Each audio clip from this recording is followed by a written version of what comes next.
Oui, mesdames et messieurs, la victoire est possible.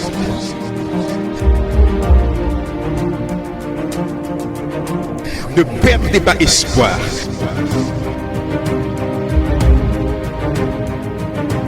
Nous continuons d'avancer. La vie vous met à genoux, mais refusez de rester au sol. Il est vivant. Il est vivant. Il est vivant.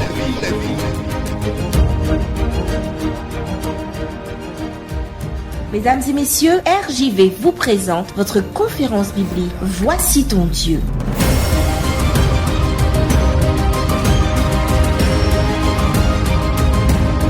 Il est vivant. Chers amis auditeurs, je vous salue au nom du Père, du Fils et du Saint-Esprit. Notre sujet d'étude pour aujourd'hui est titré « Sortir des ténèbres » et notre texte de base pour cette étude se trouve dans l'Évangile selon Jean au chapitre 9, les versets 30 à 33. La parole de Dieu déclare « Cet homme leur répondit, il est étonnant que vous ne sachiez d'où il est, et cependant il m'a ouvert les yeux. Nous savons que Dieu n'exauce point les pécheurs, mais si quelqu'un l'honore et fait sa volonté, c'est celui-là qui l'exauce. Jamais on n'a entendu dire que quelqu'un ait ouvert les yeux d'un aveugle-né. Si cet homme ne venait pas de Dieu, il ne pourrait rien faire. Prions le Seigneur. Éternel, notre Dieu, notre Père, parle-nous, nous t'en prions, au nom de Jésus. Amen. Dans un article publié le 26 janvier 2015, nous pouvions lire « Bébé né sans les yeux ». Sur la photo de cet article, nous pouvions voir d'un côté le personnel hospitalier stupéfié et de l'autre côté, nous pouvions voir les parents de cet enfant remplis d'espoir que la science pourrait aider leur enfant à voir. Cet article, chers amis auditeurs, me rappelle l'histoire de cet homme rapporté dans l'évangile de Jean au chapitre 9. En contraste avec l'espoir de ses parents de l'article, j'imagine, chers amis, le désespoir et la culpabilité des parents de cet homme né aveugle, présenté ici dans l'évangile de Jean. Lorsque je considère cette histoire, j'imagine cet homme placé dans la catégorie des impuissants, des laissés-pour-compte et des désespérés. Il était là pendant des années. Il était là dépendant de la bienveillance des passants et de la miséricorde de Dieu, jusqu'au jour où il rencontra Jésus. Sa rencontre avec le Maître nous est présentée à travers la question des disciples au verset 2 de l'évangile de Jean. Rabbi, qui a péché, cet homme ou ses parents, pour qu'il soit né aveugle? La question des disciples reflète la pensée populaire de l'époque. À l'époque de Jésus, avoir une infirmité ou être aveugle était considéré comme une malédiction, comme le résultat d'un péché commis par l'individu infirme ou par les parents du nouveau-né né aveugle. Jésus, en répondant à la question des disciples au verset 3, détourne l'attention des disciples de la pensée populaire de l'époque pour la diriger sur l'œuvre rédemptrice que Dieu le Père était sur le point d'accomplir dans la vie de cet homme. Au verset 3 de l'évangile de Jean, Jésus répond à la question posée. Il dit la cécité de cet homme n'est pas due au fait que lui ou ses parents aient péché, mais sa cécité est manifestée afin que les œuvres de Dieu soient manifestées en lui. Nous voyons ici dans la réponse de Jésus une façon incroyable d'interpréter le besoin et la souffrance humaine. Jésus dit, il est dans cette situation, non pas à cause de ses péchés ou à cause des péchés de ses parents, mais afin que les œuvres de Dieu soient manifestées en lui. Contrairement aux hommes politiques et aux dirigeants de ce monde qui utilisent le sort des autres pour élaborer leur programme politique, Jésus, chers amis auditeurs, lorsqu'il se trouve en face de quelqu'un dans le besoin. Il voit là une occasion de faire éclater la gloire de Dieu. L'acte de miséricorde et de guérison que Jésus est sur le point d'accomplir envers cet homme né aveugle, chers amis auditeurs, pourrait paraître un peu étrange de nos jours pour les médecins et les ophtalmologistes d'aujourd'hui. Jean, le disciple bien-aimé, nous relate cette histoire au verset 6 et 7 du chapitre 9 de Jean. Il dit, après avoir dit cela, en d'autres termes, après avoir répondu à la question des disciples, il, c'est-à-dire Jésus, cracha à terre et fit de la boue avec sa salive. Puis il appliqua cette boue sur les yeux de la veuve et lui dit, va et lave-toi au réservoir de Siloé, nom qui signifie envoyé. Il y alla, se lava et s'en retourna voyant clair. Quel miracle, chers amis auditeurs! Quel Dieu merveilleux nous servons! Dieu, à travers ce miracle de guérison, se révèle comme étant le grand médecin par excellence. Un médecin qui n'a pas de limite. Un médecin qui n'est pas limité par les infirmités humaines causées par l'entrée du péché dans notre monde ou par les lois physiques, anatomiques ou naturelles. Notre Dieu est un Dieu tout-puissant qui fait des merveilles à la vue des hommes dans les cieux et sur la terre, et je dis amen à cela.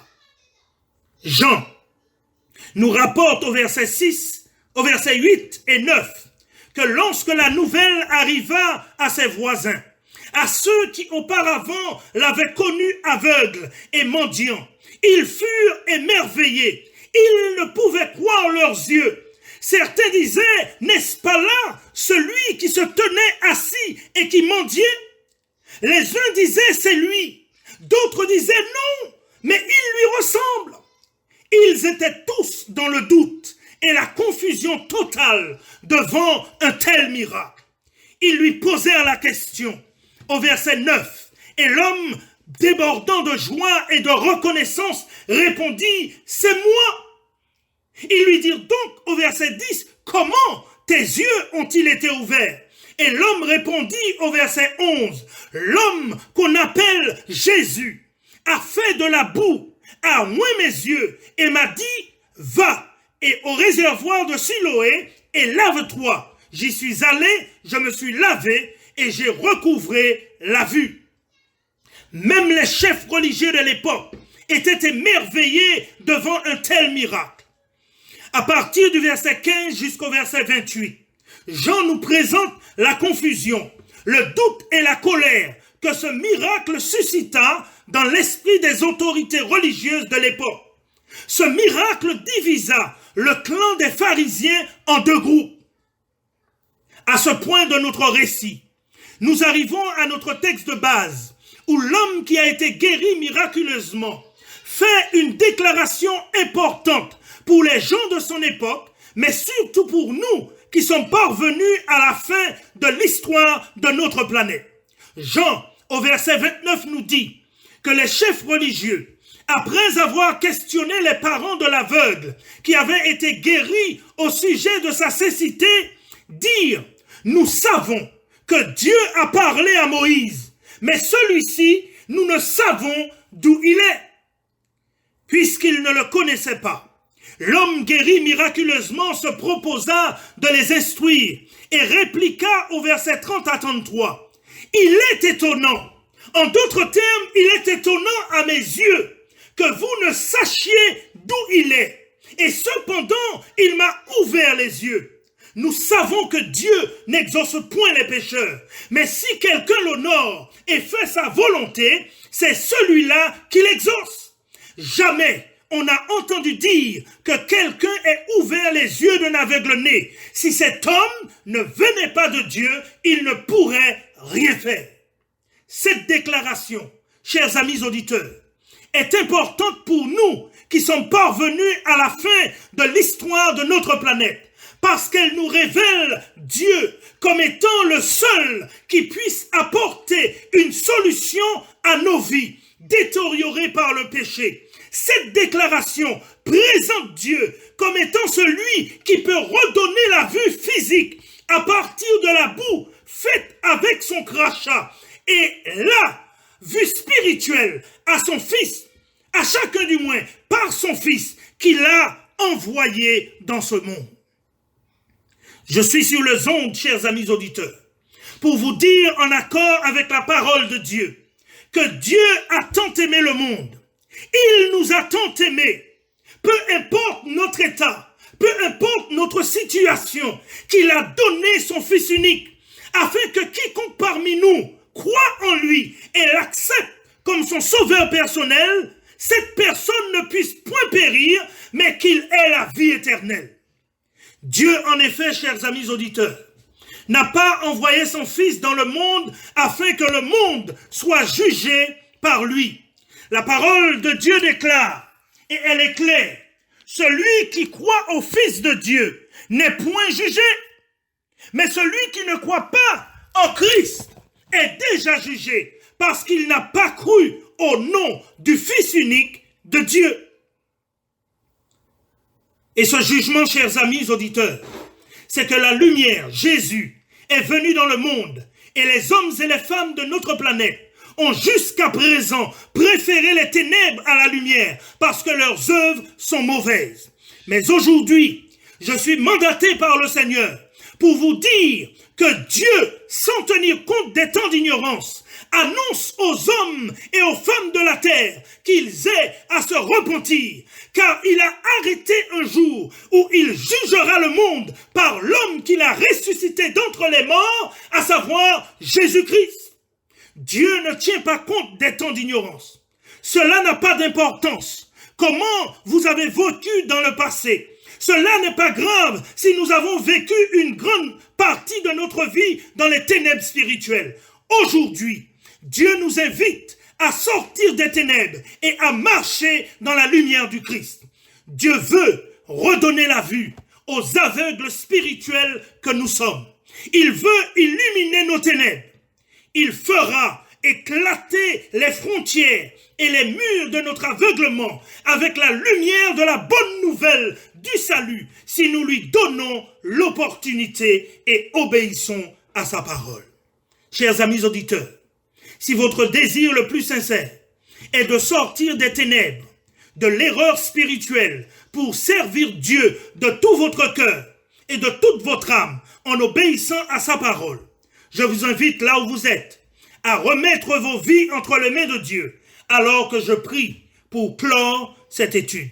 Éternel notre Dieu, notre Père, merci pour le Christ qui est venu dans ce monde de ténèbres pour nous enlever des ténèbres. Nous plaçons nos vies entre tes mains en ce matin. Nos amis auditeurs te font confiance. Ils veulent sortir de ténèbres pour te servir. Seigneur, fais briller la lumière de l'évangile sur leur chemin et donne-leur la vision de ton royaume. Donne-leur la vue spirituelle pour vivre avec toi l'éternité quand tu reviendras. Nous t'en prions au nom de Jésus. Amen.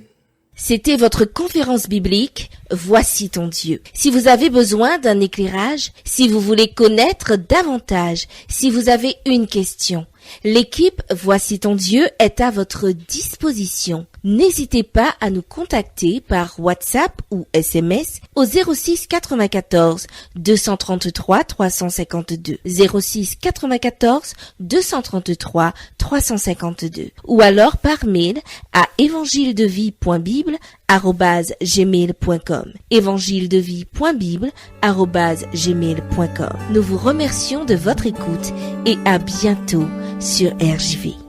Tout est noir autour de toi, tu cherches ton chemin, le cœur brisé, déchiré et découragé. Je sais ce n'est pas facile, je comprends ce que tu vis. Tu te crois abandonné à combattre une armée. Dieu a un plan Dieu a un plan. Son amour est pur, son cœur est bon. Et souviens-toi toujours que Dieu a un plan. Suis-le.